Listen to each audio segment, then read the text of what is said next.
किसान के चेहरे पर एक खुशी ज़रूर आई थी कुछ समय के लिए कि उनकी गेहूं कट चुकी है, खरीद होगी, लेकिन अभी भी खरीद पर रोक लगा दी गई है। खरीद नहीं हो रही, जिसके चलते किसानों को कई कई दिन कई कई रातें यहाँ पर काटने को मजबूर हैं। वहीं पर जो मंडी के आढ़ती हैं, प्रधान हैं और कुछ और भी जो अधिकारी हैं वो यहाँ पर फ़िलहाल पहुँचे हुए हैं। उनसे भी जानने का प्रयास हम जरूर करेंगे। जो गेहूँ की खरीद है वो बंद क्यों कर दी गई है, क्या पूरा कारण है, इनसे जानने का प्रयास हम जरूर करेंगे। तस्वीरों में मेरे साथ बने रहिएगा, वीडियो को लाइक और शेयर जरूर करते रहिएगा। क्या कुछ कहेंगे, क्या परेशानी है? फिलहाल गेहूं की खरीद आप लोगों ने बंद कर दी है। बंद तो करना हमारी मजबूरी है। उसका कारण है कि पिछले दिनों में उत्तरी हरियाणा नॉर्दर्न इंडिया के अंदर जो है ना भारी बरसात, ओलावृष्टि और आंधी की समस्या से फसल जो है किसान की ख़राब हो गई, जिसके अंदर पकी फसल के अंदर पानी पड़ने से उसके अंदर लस्टर लॉस बढ़ गया। जो फसल गिर गई उसके अंदर सिविल गेन, ब्रीक दाना बढ़ गया और इस तरह से मॉइस्चर बढ़ गया। तो इसके लिए हमने सरकार को लिखा भी किसानों को इमीडिएट रिलीफ दिया जाए। हरियाणा सरकार ने सेंटर को लिखा, सेंटर की टीम में हरियाणा के अंदर आई, पंजाब में आई और उन्होंने एक रिपोर्ट बना के भेजी जो बिल्कुल फेवरेबल थी। परंतु कल जो है, आज जो हमें लेटर मिला है सेंटर का, उसमें कोई रिलीफ नाम की कोई चीज़ नहीं है, जिससे जो है ना, जैसे लस्टर लॉस है 10% में छूट थी, अब 10 से 80 में उन्होंने 5 रुपये 31 पैसे लगा दिए। इसी तरह सिविल गेन, छोटा दाना जो है वो 6% माफ था, अब 6 से 8 पे 5 रुपये 31 पैसे, फिर 8 से 10 पे 31 पैसे, इसी से बढ़ते हुए 10 से 12, 12 से 14, 14 से 16, 18, 20 तक हर 2 के बाद 5 रुपये 31 पैसे बढ़ जाएंगे। लस्टर लॉस पे कितना कट लगेगा? 5 रुपये 31 पैसे, और इस पे टुकड़े पे हर जगह 5 रुपये 31 पैसे बढ़ते चले जाएंगे। इस तरह से 37 रुपये 18 पैसे बनते हैं। और जैसे मॉइस्चर कट है 12 से 14, जब हमने मॉइस्चर कट बढ़ गया, जो किसान का कोई कसूर नहीं है, अब वो जैसे 12 से 13 पे है 21 रुपये 25 पैसे फुल वैल्यू कट, और 12 से 14 पे 42 रुपये 50 पैसे। अगर किसी का 14 पॉइंट मॉइस्चर आ गया तो उस पर 42 रुपये 50 पैसे एक्स्ट्रा लग जाएंगे। इस तरह से अगर ये जो वैल्यू कट सरकार ने लगा दिए, और इसको वाहन जो है हमेशा आज तक जितनी बार भी हमें जी 75 साल हो गए मंडी के अंदर काम करते हुए, हमेशा सरकार वाहन करती आई है, वो स्टेट करे या सेंटर करे, इसमें हमें कोई मतलब नहीं, परंतु कभी भी किसान का कट नहीं लगा। आप लोगों को क्या परेशानी हो रही है? हमें तो ये है कि आप जो प्रोक्योरमेंट एजेंसी है उनका इंस्पेक्टर मौके पे जब डेयरी लिखने के लिए आता है या प्रोक्योरमेंट करने के लिए आता है, वो हमें बताए भी डेयरी के अंदर इतना कट बनता है, बस वो किसान को बताएंगे, किसान बराबर में खड़ा, बस हमारी आप ये चाहते हैं कि जो आपको आड़त मिलती कि आपका इतना नुकसान हुआ है ये वो रहेगा, परंतु सरकार वहन करे, किसान भी नहीं इसको वहन कर पाएगा। किसान भी जो है ना, आप देखना 2 दिन के बाद सारे हरियाणा का किसान, पंजाब का किसान रोड पे आ जाएगा। तो और जो लेटर आया है हरियाणा केंद्र सरकार की तरफ से, उसमें क्या लिखा गया है? उसमें यही लिखा गया है 10 से 80 लस्टर लो, उसमें 5 रुपये 31 पैसे, और ये ब्रीक दाना जो है, ये क्लियर नहीं किया कि कौन वहन करेगा। ना तो हरियाणा गवर्नमेंट, हाँ हरियाणा गवर्नमेंट जाने भी उसने किससे रिकवर करना।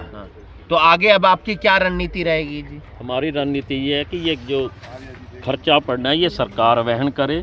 जब तक सरकार ये नहीं करती या क्लियर नहीं करती किसान को, तब तक हम सरकार को माल लिखवाएंगे नहीं। माल तो आ रहा है, जिम्मेदार का माल तो हम संभाल रहे हैं, पर सरकार को नहीं लिखाएंगे। 21 रुपये 25 जी रणनीति वही है बस कि भाई सरकार को चाहिए कि सरकार जब ना, आज तक यही तो है नहीं कि पहली बार बारिश हुई है, हमेशा से होती आई है, लेकिन हमें सरकार ने कभी ऐसा कट नहीं लगाया। सरकार को खुद बैन करना चाहिए इसको और क्लियर करना चाहिए इसको। ये सरकार गोलमोल करती है और इसको करके अंदर जब चला जाएगा फिर ये हमारे ऊपर कट्स लगाएगी। हरियाणा सरकार का कोई निर्देश आया है कि हम करेंगे किसान कोई निर्देश नहीं आया। हम तो बुला रहे एजेंसी को, वो आए क्लियर करें हमें कि कट किसके ऊपर है। और मैं तो आपके द्वारा ये पूछना चाहता हूँ, आपके चैनल के द्वारा, कि जो ये सरकार हमसे सस्ती कणक लेगी 20 रुपये 30 रुपये, क्या आगे वो जब ये आटा बेचेंगे फ्लोर मिल वाले लिखेंगे कि हमने सस्ता लिया तो सस्ता आटा देंगे, या ये बिस्कुट बनाने वाले या ये डोसा पिज़्ज़ा बनाने वाले लिखेंगे कि हाँ सस्ता हमने कणक लिया है तो ये सस्ता मोस्टली बेचेंगे। जो गेहूं आ रही है 80 है जी।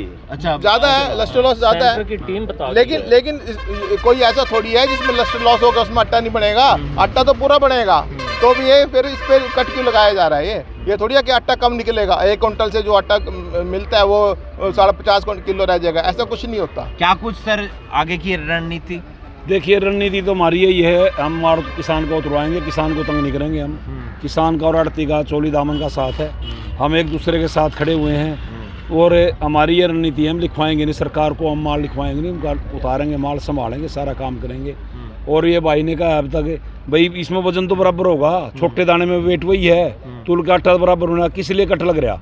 ना तो आड़ती को कट लगना चाहिए, ना किसान को लगना चाहिए, किसी को लगना चाहिए। किसान तो बेचारा पहले मर रहा, उम्मीद है कोई आएगा अधिकारी जल्द से जल्द इस बात की जानकारी वगैरह? नहीं जानकारी नहीं है पर उम्मीद तो करते हैं ना जी।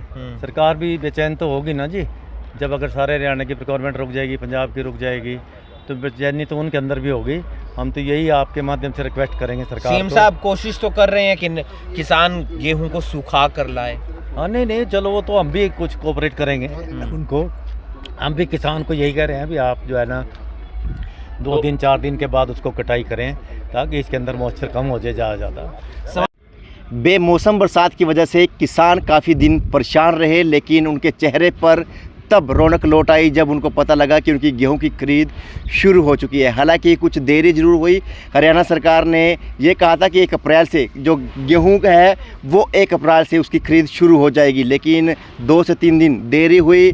देरी भले, लेकिन किसानों के चेहरे पर खुशी लौटी, किसानों की गेहूँ मंडी में आनी शुरू हुई और जब कुछ दिन तक आवक बढ़ती रही और फिर से जो गेहूं है वो उसकी खरीद बंद कर दी जाती है आड़तियों द्वारा, क्योंकि आड़तियों का कहना है कि इसमें मॉइस्चर ज़्यादा है और जो इसकी चमक, गेहूं की जो चमक होती है वो भी अब पहले जैसी नहीं रही, वो फीकी पड़नी शुरू हो चुकी है, जिसके चलते अगर किसानों को वो खुद कहते हैं कि इसका रेट कम लगेगा तो किसान उनकी बात नहीं मानेंगे।